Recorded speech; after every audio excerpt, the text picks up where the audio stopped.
नमस्कार, आप देख रहे हैं 10 में दम। मैं हूं आपके साथ विवेक शांडिल्य। सबसे पहले खबर, उन बड़ी खबरों की बात करेंगे जिस पर आज हम नजर डालने वाले हैं। यानी कि आज दिन की बड़ी खबरें। किसान आंदोलन को लेकर सड़क से संसद तक कोहराम मचाया गया, लेकिन पर्दे का असल खेल निकल कर आज सामने आ गया। दिखाएंगे आपको दिल्ली में एक गुड़िया के कितने गुनहगार हैं और आखिर उस गुनाह पर सियासत क्यों की जा रही है, इस पर भी बात करेंगे। इसके अलावा ले चलेंगे उत्तर प्रदेश, जहां पर कल योगी आदित्यनाथ रहेंगे। अयोध्या के दौरे पर क्या कार्यक्रम रहने वाले ये आपको बताएंगे। और ओलंपिक में भारत को गोल्ड मेडल मिलने के चांसेस कितने बढ़ गए, इस पर भी बात करेंगे। लेकिन उससे पहले आपको बता दें कि रिपब्लिक भारत आपसे जुड़े हर एक मुद्दे की आवाज उठाता है, तो आप भी अपनी आवाज उठाएं और रखें अपने विचार कू ऐप पर। कू ऐप के यूजर्स के लिए हमारा आज का सवाल यह है कि राजनीतिक दल अपने सियासी हित के लिए किसानों का इस्तेमाल कर रहे हैं।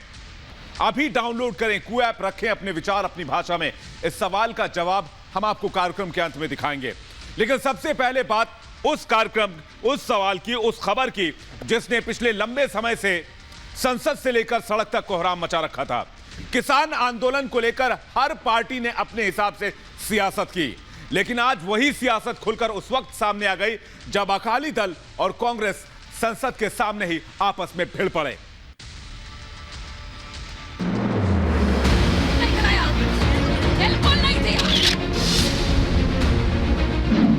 किसान बिल को लेकर सिर फुटअव्वल।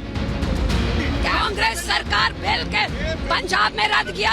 इस्तीफा बिल पास होने के बाद घर जाके इस्तीफा दिया।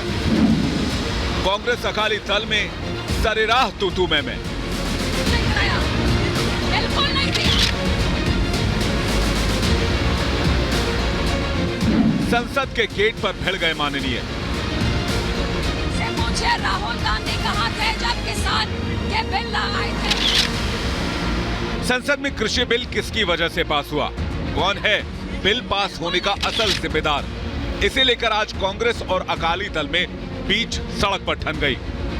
ये नकली है, ये बिल पास करवाया इन्होंने कैबिनेट में। बिल्कुल गलत। पार्लियामेंट से आप बिल्कुल नहीं कराया। बिल्कुल नहीं थी। आप भागे कि नहीं भागे? कहने में मंत्री नहीं थी। बिल पास होने को लेकर कांग्रेस पार्टी अकाली दल को जिम्मेदार ठहरा रही है, तो वहीं दूसरी तरफ अकाली दल राहुल गांधी, सोनिया गांधी और संसद में कांग्रेस के रवैये पर सवाल खड़े कर रही है। नहीं कराया। बिल्कुल नहीं थी। दरअसल ये तस्वीर संसद परिसर की है, जहां कृषि बिल को लेकर अकाली दल की सांसद और पूर्व केंद्रीय मंत्री हरसिमरत कौर प्रदर्शन कर रही थी। तभी कांग्रेस सांसद रवनीत सिंह बिट्टू वहां पर पहुंच गए और हरसिमरत कौर के इस प्रदर्शन को सियासी ड्रामा करार दे दिया। फिर क्या था, हरसिमरत कौर का गुस्सा सातवें आसमान पर पहुंच गया। बिल्कुल नहीं कराया। बिल्कुल नहीं दिया। इस तूतू मैमे के पीछे सियासी गणित को समझना होगा। दरअसल अगले साल पंजाब विधानसभा चुनाव होने वाले हैं। जाहिर है किसानों की चिंता तो किसी को नहीं है, लेकिन सबको उस किसान वोट की चिंता है। लिहाजा बिल पास होने को लेकर कांग्रेस और अकाली दल के बीच आरोप प्रत्यारोप और किसानों का सबसे बड़ा रहनुमा बनने की होड़ लग गई है। Bureau report, Republic Bharat. और बड़ी खबर आ रही है वसूली कांड से जुड़ी हुई। वसूली कांड वही जिसमें परमबीर, आपको बता दें कि पूरी तरीके से परमबीर सिंह फंस गए थे और इसके अलावा वाजे भी फंस गए थे और परमबीर पर शिकंजा कसने वाला है। लुकआउट नोटिस की प्रक्रिया शुरू कर दी गई है, यानी परमबीर सिंह देश छोड़कर बाहर नहीं जा सकते अगर लुकआउट नोटिस की प्रक्रिया शुरू हुई है।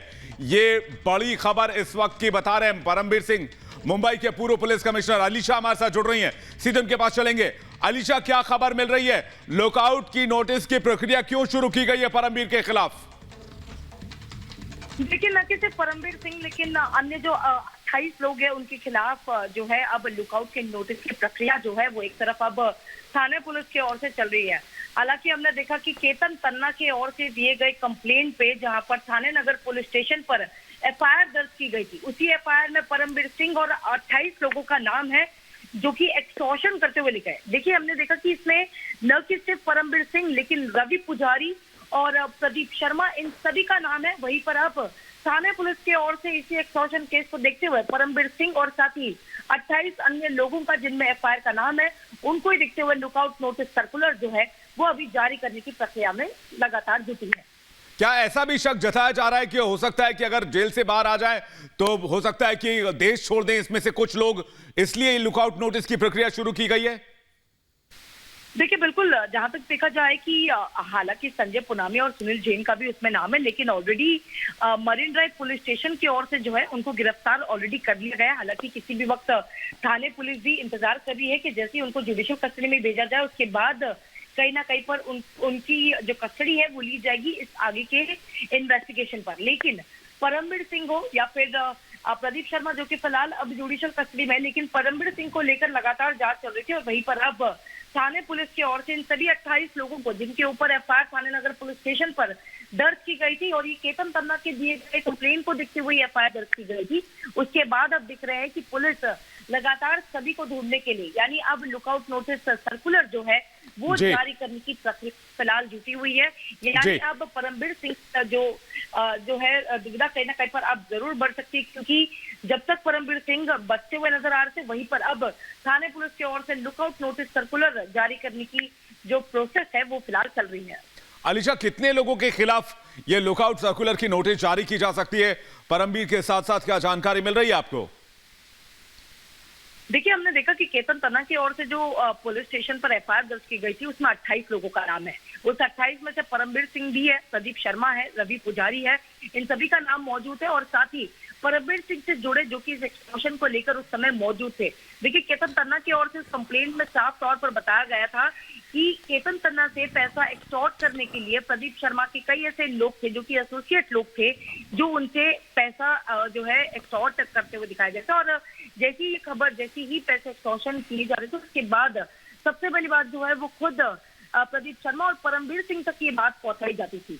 तो ये सभी चीजें कंप्लेंट पर लिखाई गई थी, जिसके बाद ये एफआईआर दर्ज की गई थी। बताया जा रहा है कि अब 28 लोगों में से, जिसमें से परमबीर सिंह का भी नाम मौजूद है, उन्हीं को लुकआउट नोटिस सर्कुलर जो है जारी है। यानी अब कोई भी किसी भी जगह पर अगर जाते हैं तो ऑफकोर्स लोकल पुलिस की सहायता लेकर सभी को जो है कॉन्टैक्ट थाने पुलिस स्टेशन पर करना होगा।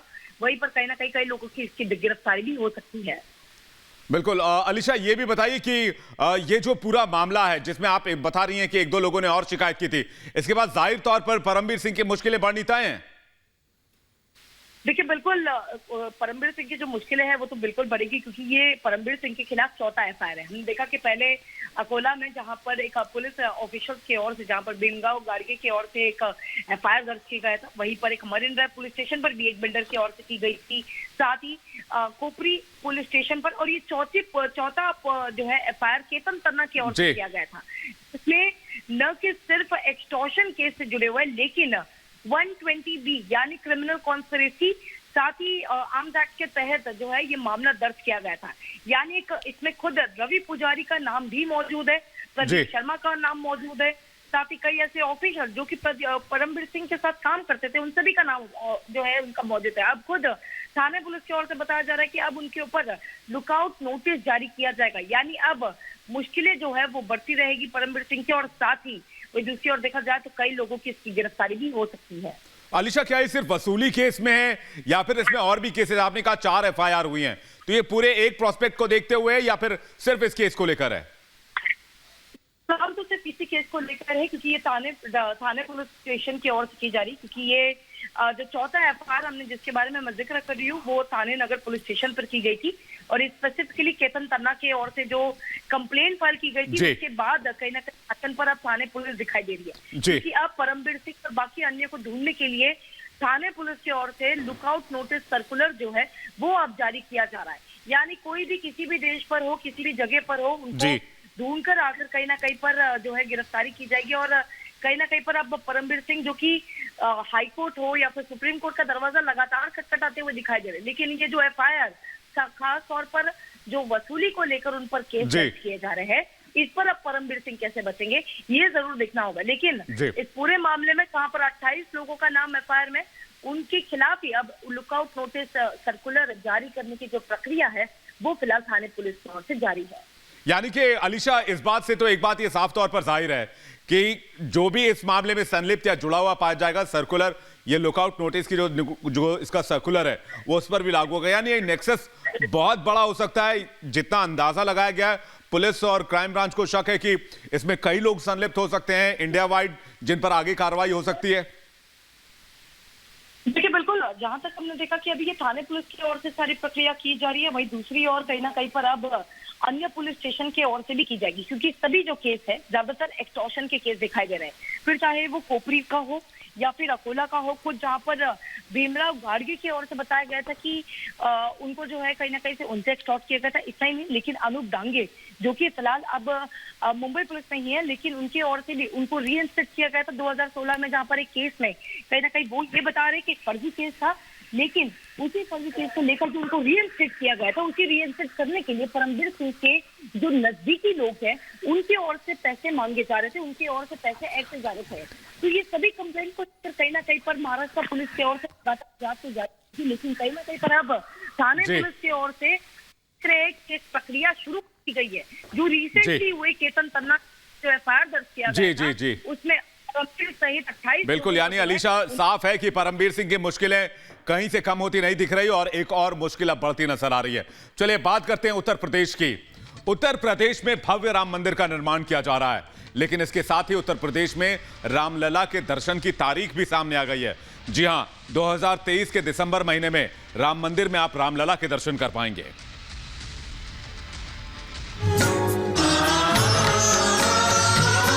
5 अगस्त यानी अयोध्या में राम मंदिर निर्माण की शुरुआत के 1 साल पूरे हो रहे हैं। श्री राम मंदिर निर्माण तेजी से चल रहा है और शिलान्यास के 1 साल पूरा होने के मौके पर मुख्यमंत्री योगी आदित्यनाथ अयोध्या आ रहे हैं। 5 अगस्त को श्री राम जन्मभूमि पर विशेष आयोजन होना है। आयोजन में मुख्यमंत्री योगी आदित्यनाथ के अलावा अयोध्या के साधु संत भी हिस्सा लेंगे। पूरे देश में हम ये अपील भी करते हैं धर्माचार्य के रूप में कि सब लोग जो है 5 अगस्त को दिया जला करके और दीप महोत्सव के रूप में ये जो है तो 5 अगस्त ऐतिहासिक बन जाए। लोगों को लगना चाहिए कि देश के लिए, देश प्रेम के लिए और राम भक्ति के लिए यह 5 अगस्त जो है अत्यंत महत्वपूर्ण है। 5 अगस्त 2020 को खुद प्रधानमंत्री नरेंद्र मोदी ने भूमि पूजन किया था। इसी ऐतिहासिक दिन की यादों को ताजा करने के लिए अयोध्या में भव्य कार्यक्रम का आयोजन किया गया है। मुख्यमंत्री योगी रामलला के दर्शन के बाद अन्य योजना के तहत लाभार्थियों को अनाज वितरण करेंगे। भक्त रामलला के मंदिर का निर्माण देख पाएं, इसके लिए राम जन्मभूमि तीर्थ ट्रस्ट एक व्यू पॉइंट भी बना रहा है। खबर यह भी है कि 5 अगस्त को अयोध्या में होने वाले भव्य कार्यक्रम में प्रधानमंत्री नरेंद्र मोदी भी वीडियो कॉन्फ्रेंसिंग के जरिए जुड़ सकते हैं। 5 अगस्त आते ही एक और अच्छी खबर अयोध्या से मिली।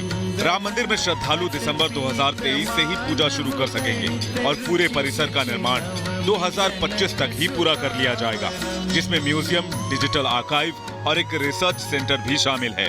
म्यूजियम और आर्काइव के माध्यम से लोग अयोध्या और राम मंदिर के भव्य इतिहास के बारे में जान सकेंगे। Bureau report, Republic Bharat. और अब बात आज के कू ऐप पर पूछे गए हमारे सवाल की। कू ऐप के यूजर्स के लिए हमने पूछा था कि क्या किसान बिल के नाम पर सियासत दलों ने सिर्फ राजनीति की है। 98% लोगों ने हाँ में जवाब दिया है, 2% लोगों ने ना में जवाब दिया है। वक्त एक ब्रेक का है, बड़ी खबरों के साथ हम फौरन लौटेंगे।